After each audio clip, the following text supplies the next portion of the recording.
Minha mensagem e minha proclamação não se formaram de palavras persuasivas de conhecimento, mas constituíram-se em demonstração do poder do Espírito, para que a vossa fé não se fundamente em sabedoria humana, mas no poder de Deus, em sabedoria que vem do Espírito.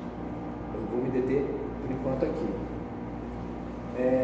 Irmãos, se você começar a olhar a estrutura do segundo capítulo de 1 Coríntios, você vai ver, de forma bem clara, você vai ver a evidência do poder de Deus através da Trindade na salvação pelo Evangelho. Os primeiros 6 versículos, ele está falando de quem? Cristo crucificado. Se você ver os versículos seguintes, ele vai falar o quê? Da soberania de Deus, o Pai. E lá no final ele vai falar o quê? Da ação do Espírito para o discernimento do homem. Então ele colocou ali o Filho, o Pai e o Espírito Santo em um só capítulo. Então, da harmonia da Trindade, da ação de Deus através da Trindade para a salvação por meio do Evangelho. Só que vamos trabalhar agora nesse iniciozinho aqui. O que eu falei lá atrás quando eu contextualizei a condição da cidade de Corinto? Falei várias coisas sobre pecado, sobre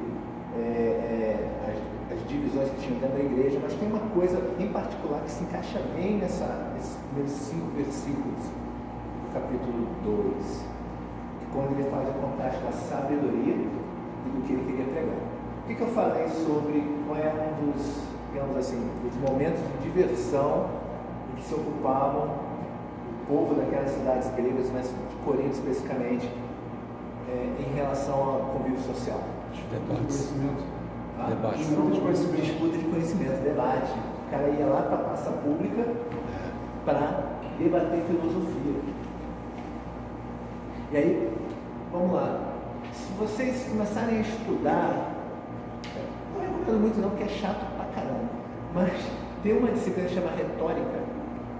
Né? Retórica vem, as raízes do estudo da retórica vem da filosofia grega da época de Paulo, onde você tinha metodologias, vamos dizer assim, para você usar na construção de um discurso que era muito pesado por esse povo que digamos, colocava a filosofia e o debate público em alto patamar.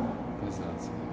E aí Paulo, quando ele chega no meio daquele povo e ele vê essa problemática das pessoas acrescentando algo ao Evangelho de Cristo para melhorar o Evangelho, Paulo tenta quebrar isso. Veja bem, aqui não é um contraste do Paulo que se esvaziou a eloquência da pregação para contrastar com o filósofo da praça pública que inflava a eloquência e a articulação humana, da sabedoria humana. Não é. É o Paulo que se esvazia da eloquência para esvaziar a eloquência que entra na igreja.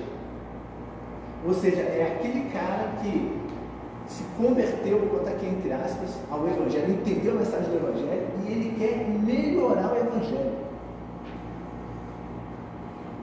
Aí eu pergunto, se é diferente de hoje? Ainda mais no meio reformado, né? Eu estou vendo que o Rodrigo está muito incomodado, já faz várias semanas, com a teologia do coaching. Pode. Ele sempre cita o exemplo aqui, o coaching.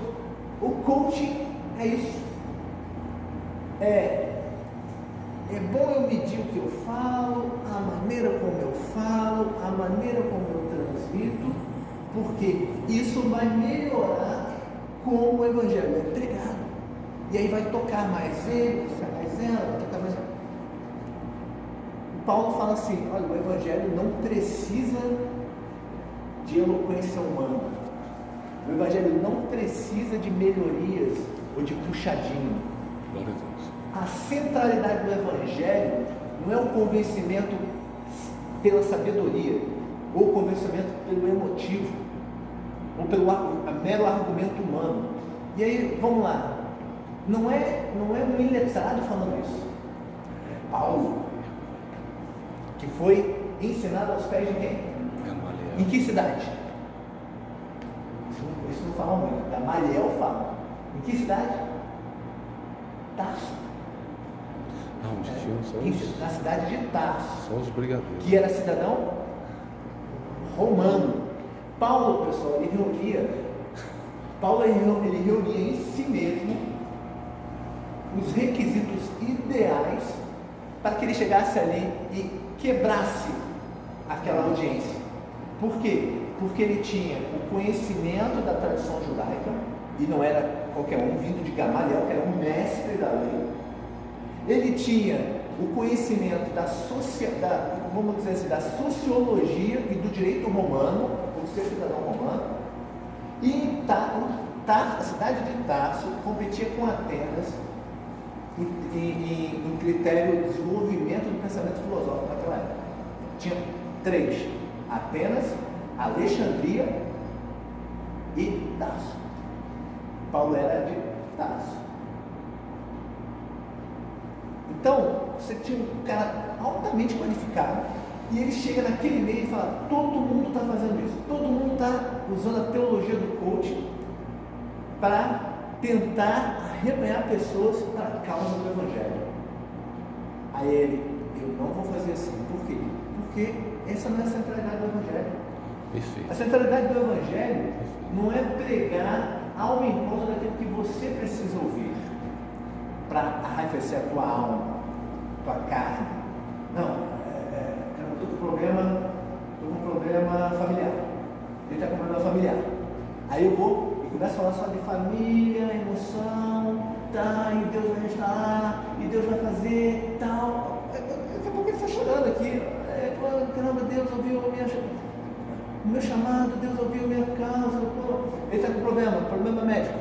Aí eu começo a falar que Deus cura a doença.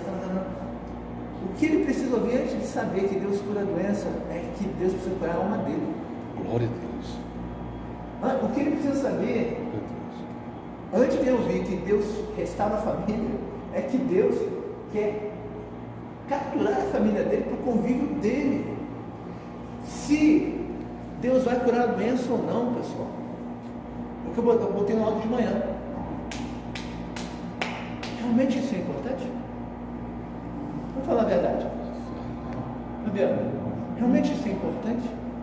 Porque foi falado aqui, agora, alguns minutos atrás, a nossa vida é como um vapor, é como a flor da erva, que seca e murcha rapidamente. O que são 80 anos, 70, 80 anos, diante da eternidade?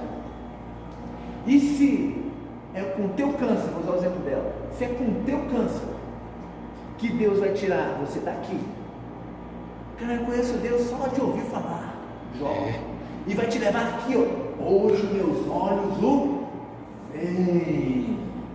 Percebe que tem uma diferença grande nisso? Muito. Aí eu pergunto: vale a pena pagar esse preço? Vale a pena passar pelo câncer para, de ouvir falar, passar para meus olhos o veem? Valeu a pena? Com certeza. Sem dúvida. E cada um aqui tem uma medida disso. Então Paulo chega e fala assim: olha, a centralidade do Evangelho é o quê? É o Cristo sofredor. Glória a Deus. É o Cristo crucificado. Por quê? Porque isso para você é loucura. Mas é loucura por quê? Por que é loucura, pessoal? Porque ele está dizendo assim: olha para este que é o Rei da Glória.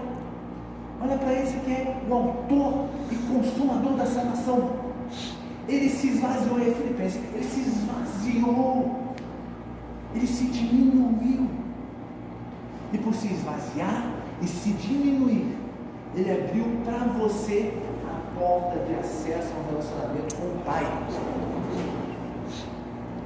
E muitas vezes, para que você tenha esse relacionamento com o Pai, ele vai te esvaziar com a enfermidade, com a perseguição, com o sofrimento generalizado. Por isso que lá na frente, no próprio 1 Coríntios, 2 Coríntios, ele completa essa ideia de que os apóstolos são um espetáculo para o mundo. Em que sentido? Porque tem sofrimento. Tem sofrimento. E através do sofrimento, a cruz de Cristo é exaltada. Então, aqui, pessoal, o foco é: o Evangelho não precisa de puxadinho, não precisa de auxílio, não precisa de argumentação e retórica humana. Aí isso já vi muitas vezes acontecer.